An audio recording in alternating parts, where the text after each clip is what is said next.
Welcome to Simplify to Scale, a show dedicated to helping you scale a high impact and high profit business that you love without all of the complexity and chaos that can keep you trapped in the day-to-day. I'm your host, Krista Grasso, and with decades of scaling experience, I know what actually works and what's just hype. So if you are done with all of the one-size-fits-all scaling advice and all of the overnight success promises, and instead you want proven practical strategies that will help you simplify operations, elevate your leadership, amplify profits, and scale sustainably, let's dive in and get started. Hello, and welcome to another episode of the Simplify to Scale show. We are continuing our theme of what it will take for success and scale in 2026. And today I'm going to get into a little bit of my trends and predictions for the new year. Now, this will not be the only episode that I do on this, but there are a few key topics that I want to dive into today. And these are some of the things that I'm seeing. Some of these I say every year, and they continue to be themes every year, yet they're nuanced every year. And I'm finding that as we look forward to 2026, the nuance is even greater than it has been in prior years. So some of these will sound a little familiar, but there's others that are very unique when I look forward to the market of 2026, looking at both the things that we can see now, as well as some of the really big shifts that I can see coming that I don't yet hear other people talking about. All right, so my very first trend and prediction for next year is we really need to be focused on being more lean and being more agile. And of course, this is something you hear me say every single year. I always stress the importance of keeping things lean, of leaning things out. You regularly hear me talk about things being agile and being adaptive. And this is one of those ones where while it is true every year, the nuance is a little bit different and a little deeper as we look forward to next year. Now, the second trend in prediction is just how much more AI is going to be more deeply integrated into what we're doing, especially as we look at our teams and how we get support for things in the business. And the reason why I wanted to mention these back to back is because I think one feeds the other. And this is where some of that nuance comes in.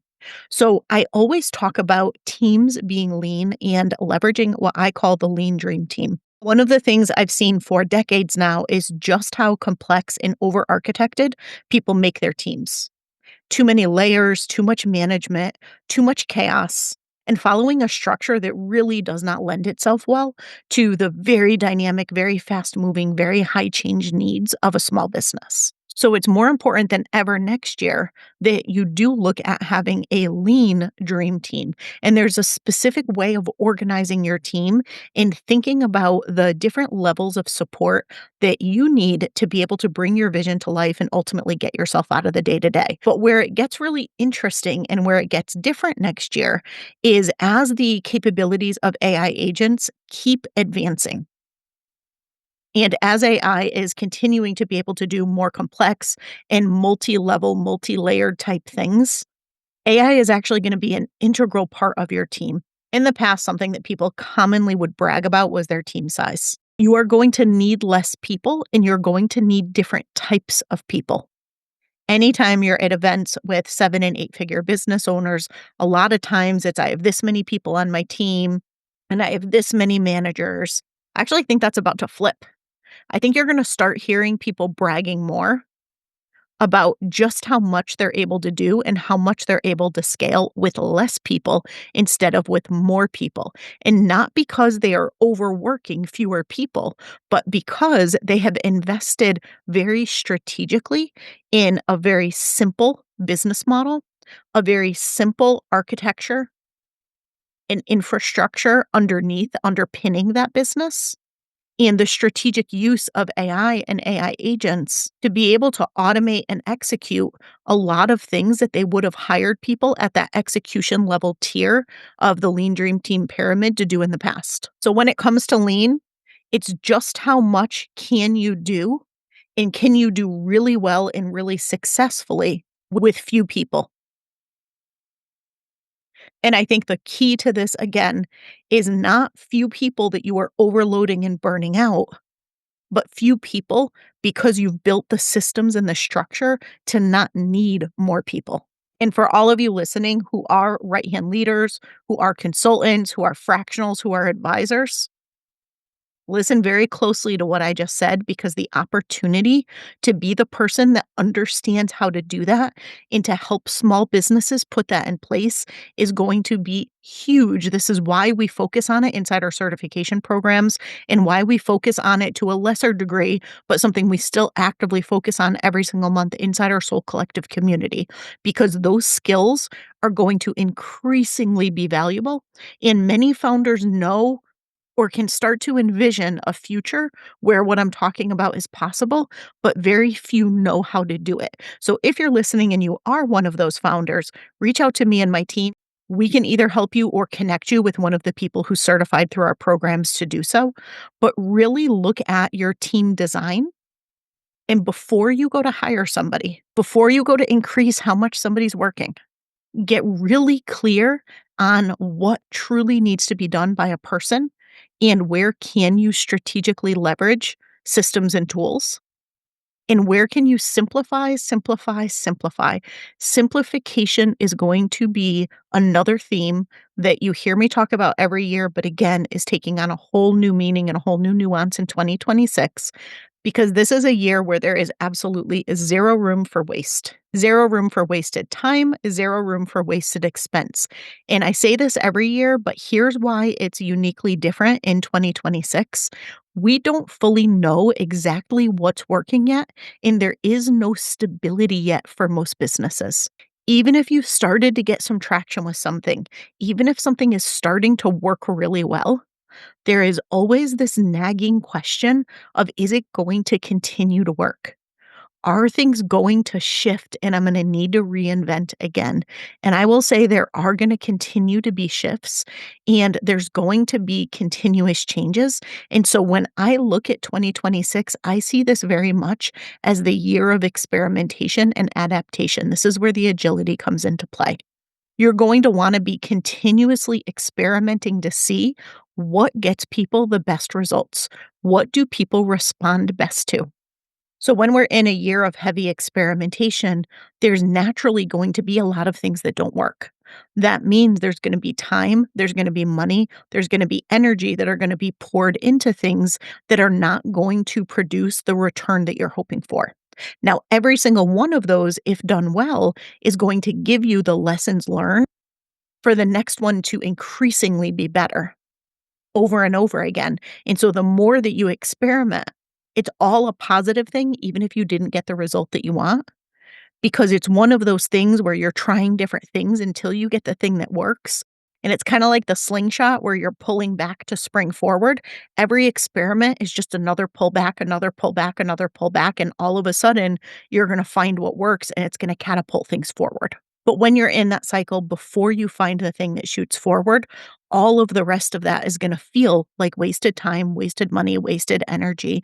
And you're going to probably be doing a lot of questioning. Well, if you already know going in, you're going to have those periods of waste, ones that will pay off, but still waste until they do. You don't have room for any other waste in the business, right? You never really had a lot of room for waste in the business, but especially in periods of experimentation, you just have to be so incredibly intentional with where you're pouring your time, money, and energy because it is going to be limited. As you're ensuring that you're staying adaptive so things keep on working, and as you may be exploring new ideas or new innovations, because I also think 2026 is going to be a year where we see a lot of innovation. This is where, through all of it, you want to be ensuring that things are as simple as possible, as lean as possible. You just want to be even more intentional with what you're doing. As so much more is becoming automated, as AI is being leveraged so much more, the interest in human connection and the craving for human connection and experiences is going to continue increasing. And there's so much that falls under this category. When you think about scaling your business, when you think about expanding reach and expanding awareness and expanding your impact, this is where strategic partnerships and connection are going to be key. So, how can you partner with and collaborate with other businesses so you're all winning together? You're all getting in front of one another's business. You're pooling your strengths together. Think about how much more fueling and how much more fulfilling it would be to partner with someone else who has shared values, who you absolutely love and respect as a business owner, and who just so happens to maybe have a fantastic audience that you do not yet have access to and would love access to, and the same is true for them. Think about what you could do together. It could be something as simple as a podcast interview, like I've been doing, having some incredible guests on. Wait until you hear the conversation coming up with B. That one is going to blow your mind. It's coming up really soon. And so that's one form of it. You could host collaborative events or retreats. You could do some sort of live experience together, whether it's in person or virtual. The opportunities are truly endless, but I would really seriously give strategic partnerships some thought, because not only is it a really great way to be able to grow your reach and grow your impact, it's also, to me personally anyway, just one of my absolute favorite things to do. It's something that I personally find very fulfilling. I love knowing that I'm helping someone else who's so incredible at what they do. It's like I'm sharing someone who I trust and who I believe in with the people who trust me. I don't take that lightly. I'm very careful with who I do that with, but it makes me feel really good to be able to help someone out who's incredible, and also to know that they trust me enough to do the same. So that's one of my favorites. And so that's a strategic partnership lens. But when we look at the connection lens, one of the big trends that I've seen coming for a few years now, but really started to amp up last year, is communities. If you have not noticed the number of communities that have been growing and that have been launching, you are going to continue to see more and more and more of it. And everything is cyclical, right? If you rewind back a while, communities were all the rage, and then that kind of died down a bit. Now they are back into full swing again. It had a lot to do with my focus on Soul Collective and bringing a community back. It's been a couple years since I've put a lot of focus into the community aspect of my work, mostly because of some of the personal challenges that I've been going through that I've been sharing with you on the podcast. But also for two reasons. One, it was a really good strategic business move. And two, it was what I personally felt called to do. I love, love, love bringing an incredible group of people together and being able to have really meaningful conversations like we do inside our strategic leadership think tanks once a month. I love being able to help guide people and keep them right on the cutting edge of things like we do with our AI implementation labs. And I love creating that community and that space where people can feel like they can show up, they can get support from me and my team, but most importantly, they can get support from and build relationships with one another. I think, to me, the best communities, the absolute best communities, it's not just that you trust the person who's leading it, but it's that you want to be in the room with the other people because you know they curate and bring together really incredible people. I know where I've invested a lot of my time and money has been in the rooms, either virtual rooms or in-person rooms, where I trust the person who's leading it to bring the right people together. It's usually much less about the leader than it is about their ability to curate an incredible, incredible group of thought leaders. It's like icing on the cake when the leader is also someone that I really wanna learn from, or I really love the way they think, or they're modeling something that I really wanna start to embody in my business or in my life. But it's more the community of people, the community of my peers that tends to draw me towards things when I'm making an investment decision, and that's very much what I wanted to create as well inside Soul Collective and inside my businesses. So think about, does community make sense for your business, for your brand, for your clients? And does community make sense for you to be a part of? I limit what I do because I want to go all in and get the most out of what I do instead of spreading myself thin. So I'm only a part of a few key communities. I've dropped ones that I've been a part of in some cases for almost a decade because I was finding I wasn't participating as much, and then I was feeling guilty because I wasn't participating. So I decided to go all in on a few. And if you don't yet have your few, think about what would be most supportive for you, either from a development perspective, from a fulfillment perspective, or from a relationship building peer support perspective. And if you're looking for one that touches on strategy and operations and AI and leadership, then I would absolutely love to invite you to explore Soul Collective and see if it's the place in the community for you. But also look at this for your business. So, what communities do you want to be a part of personally? Do you want to put your team in? And do you potentially want to form and lead? And then another big piece of connection is getting yourself in the right rooms. I know for me personally, most of my business growth comes when I'm in the right rooms. I still remember I was in a mastermind and there was one woman there who could not understand and wrap her head around why I would travel and do at least one in person event every single month. Her mindset just was not there. And she kept saying, yeah, but how much is that costing you? And you're not in your business all the time. And how much money is it costing you? And how much time is it taking you? And there's no way you could possibly be getting that much of a return on it. Sure, it sounds like fun, but what's it really doing to grow your business? And she could not wrap her head around it. The irony is she was a multi-seven-figure business owner. I would have thought that she would have gotten it, but she could not understand it. She thought I was completely wasting my time. Well, the years when I do that are the years when my business more than doubles. 1 year, it 5x'd from being in the right rooms. I know when people meet me and experience me in person is best of all. Virtually is second best. But when that is true, they are much more likely to buy from me. They are much more likely to refer me, and they are much more likely to remember me. Think about how you found out about me if you're listening to this podcast. How did you find me? Did we meet somewhere? Did you listen to me on another podcast? Did you see me speak on stage? Or did someone refer you to the show and tell you to listen to it? And I bet you that they met me through one of those channels. And so I know for me, being in the right rooms has always helped me with my business. And in a market where connection is going to be increasingly valued, I think you're going to see many more opportunities for in person events and for curated rooms and experiences that you can be a part of. And these will go beyond your traditional masterminds and things of that nature. I know next year I'm bringing back my Reimagine retreat and I cannot wait. I am so excited to bring it back. I never meant to pause it for 2 years, but my life events had a different plan for me, and so it was the right decision to not host the retreat for these past 2 years, but I cannot wait to bring it back next year. I really can't. This year, I'm doing my virtual retreat instead, so if you're not already registered for that, be sure that you join me for that. It's still an absolutely incredible experience.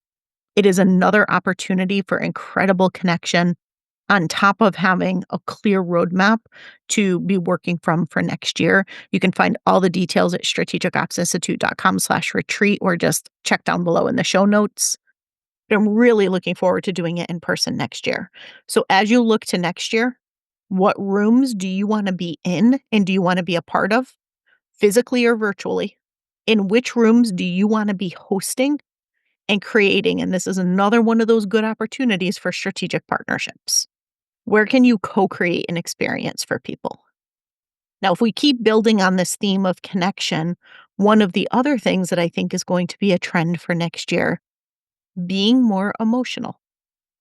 And no, I don't necessarily mean ugly crying all the time, although many of us have had a lot of that through life events these past couple years. This year in particular seemed to be the year of a lot of dramatic endings for people, myself included. But what I mean is more emotional resonance. So when you think about your copy, when you think about the things that you share, this is where storytelling is going to be so much more important. This is where really, really, really deeply understanding your clients and tapping into their emotion and not just the things that they say, but the things that go unsaid that they're really thinking is going to be so important. Please, for the love of all things entrepreneurship, do not copy and paste directly out of AI. So many people are creating content that is copy and paste, and it all sounds the same. It uses the exact same phrases. If you pay attention, you recognize them all the time. Things like "you're not alone," "you're not wrong," the word "quiet" showing up everywhere. Some people immediately recognize it. Other people might not fully recognize it, but there's just something that makes people disconnect from the content when it's used in that way. If you wanna build that connection back, this is where you wanna be very emotionally resonant. This is where you wanna truly tap into your client's emotions and connect with them. And again, the power of story is going to be so important. This is something I'm challenging myself to do more of.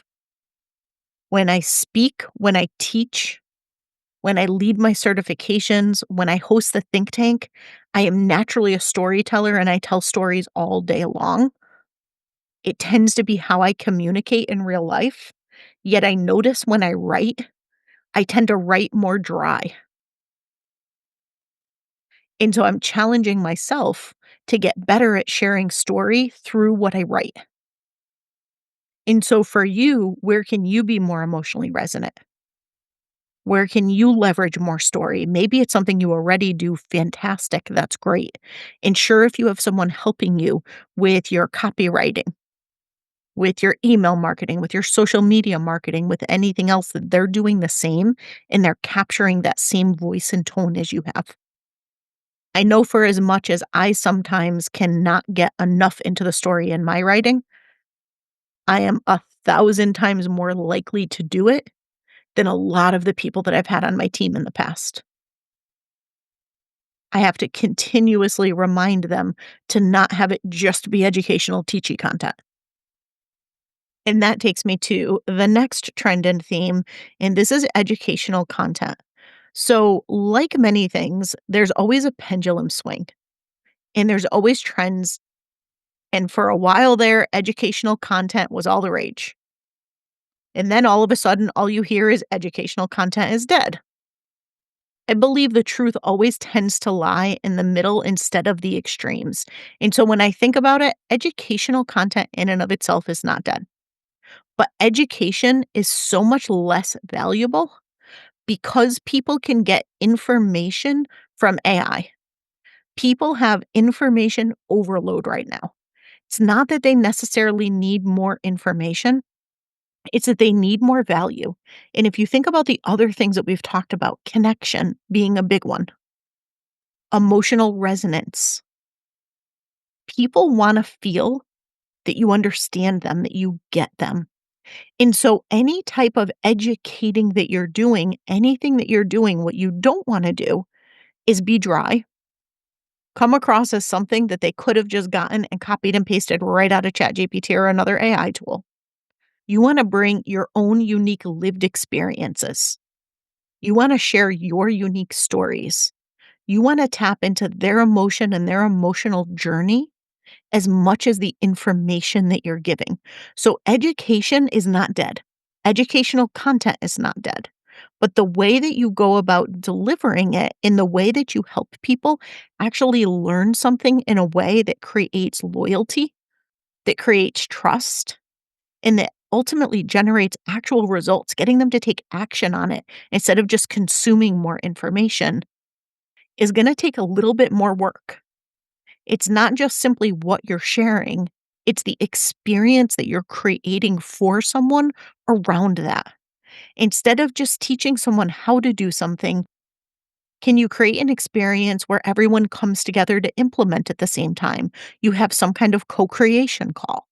Can you create a way for someone to see themselves in the content that you're teaching? So it sounds like you are talking directly to them, even if you are talking to thousands of people. People do not want information. They want value. They want outcomes. They want transformation. Anything too dry and transactional is really going to struggle. It's going to be devalued more and more over time. Whereas something that's more resonant, that's more transformational, that's more co-creative or experiential, and that's where I think people are really going to be prioritizing education-based investments. I know that's a lot of what we've done with the certification program and some of the changes that I've made this year to infuse more of that in it. and to ensure that it is really high touch and that people are not left on their own to go and do things. There is so much decision fatigue. There is so much information overload.